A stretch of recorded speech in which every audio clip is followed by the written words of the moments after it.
what's going on? Welcome back to the Scorpio Ascendant YouTube channel.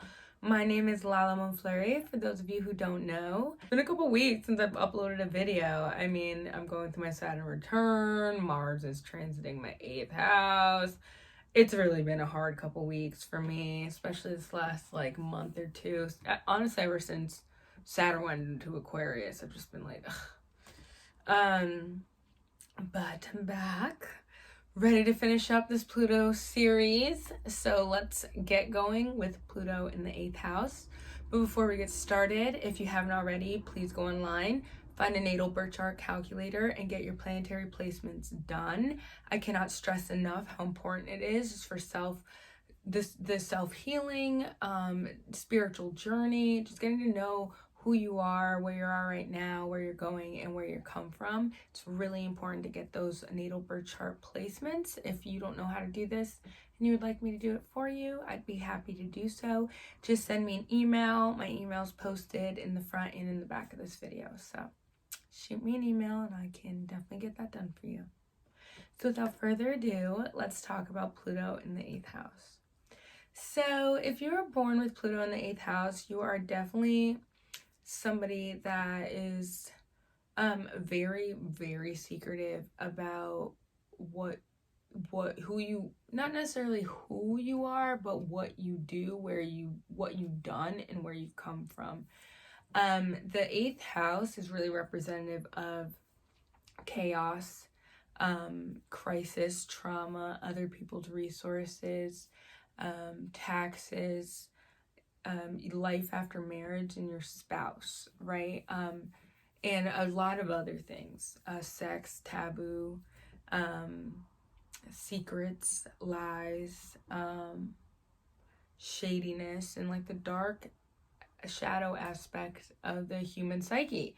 So when Pluto comes here, and Pluto is the original lord of the 8th house, who represents all those same things, power struggles as well, you can find that these people probably in childhood had some type of trauma regarding family or their own person. Like they may have suffered abuse that was kept really, really quiet.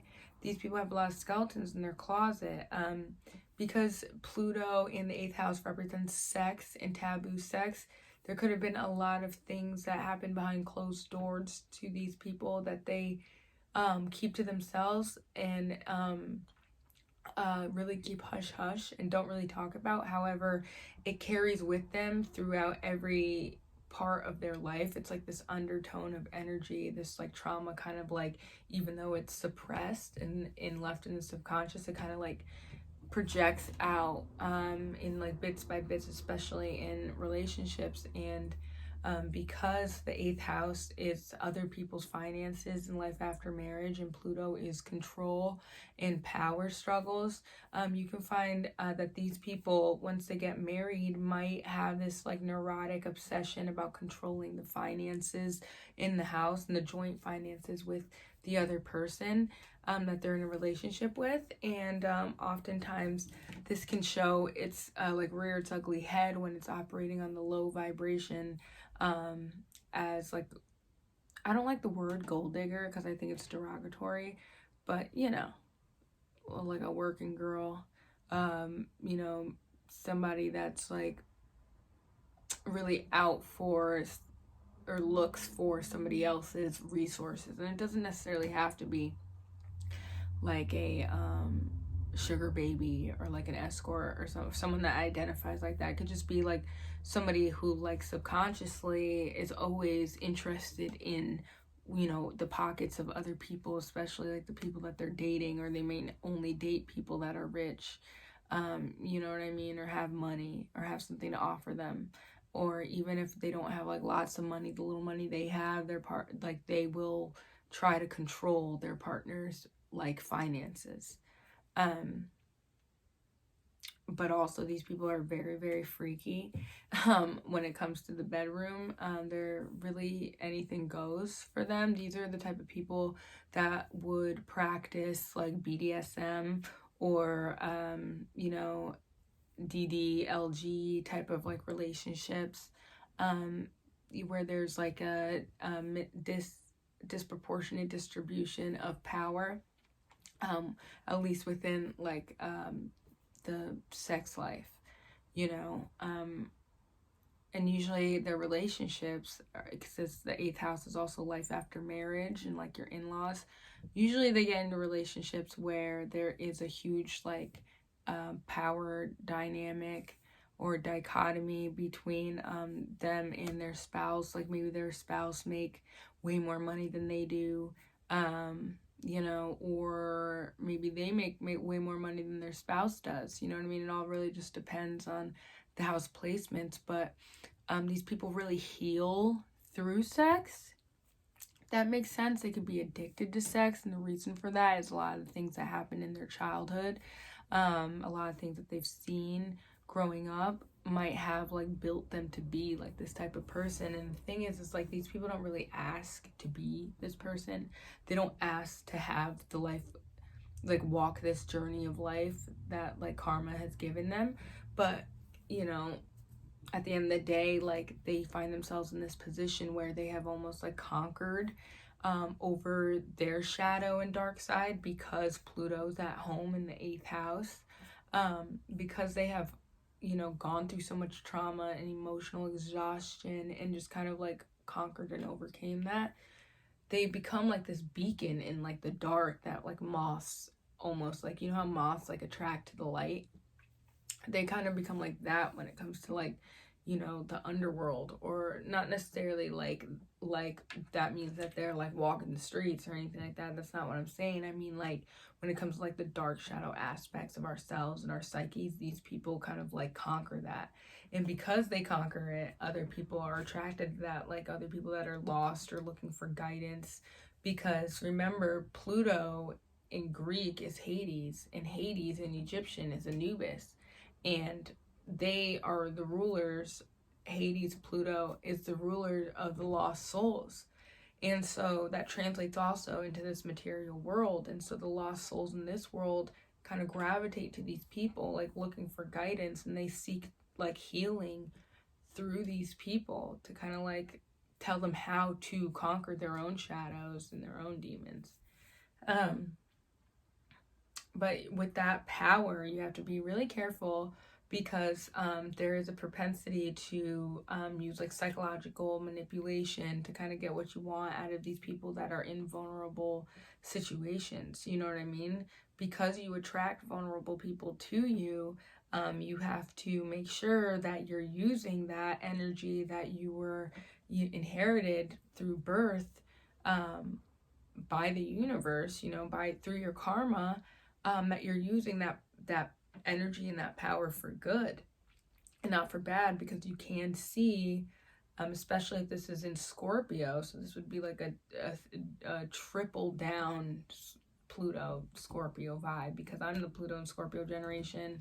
I know there's probably like Pluto and Libra that are watching this, maybe some Pluto and Virgos that are watching this, maybe Pluto and Sagittarius that are watching this. Like, so it all really kind of just depends on the sign and what energy Pluto is kind of like expressing himself through. But if you are a Scorpio Pluto and Scorpio generation with Pluto in the eighth house, you will definitely feel this kind of like Lord of the Underworld type of vibe. Like you might be more keen to like the darker type of things.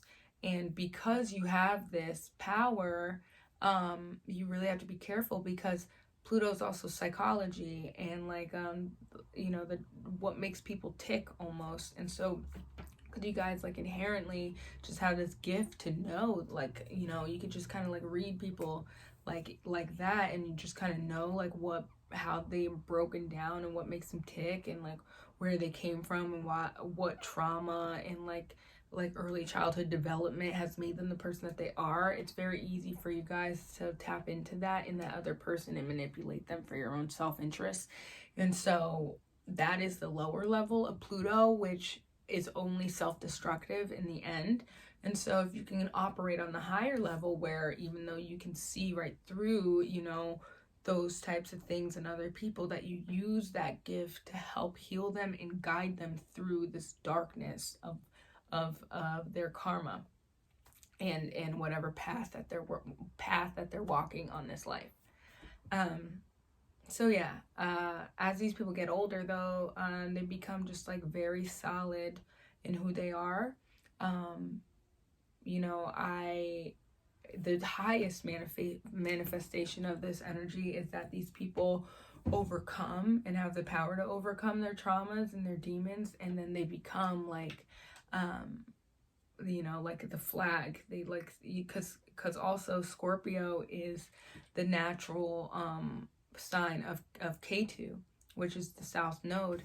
And so the south node is like what has already been conquered.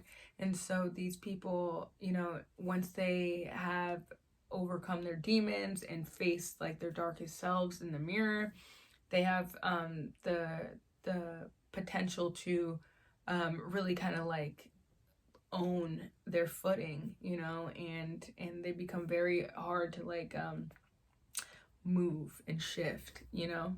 It's kind of like that saying, you know, if you believe in nothing, you'll fall for anything. These people believe in themselves because a lot of times they've had to be their own best friends, and they've learned through life that you can't really trust anyone, because most of the time these people come from a childhood where they couldn't trust their family at all.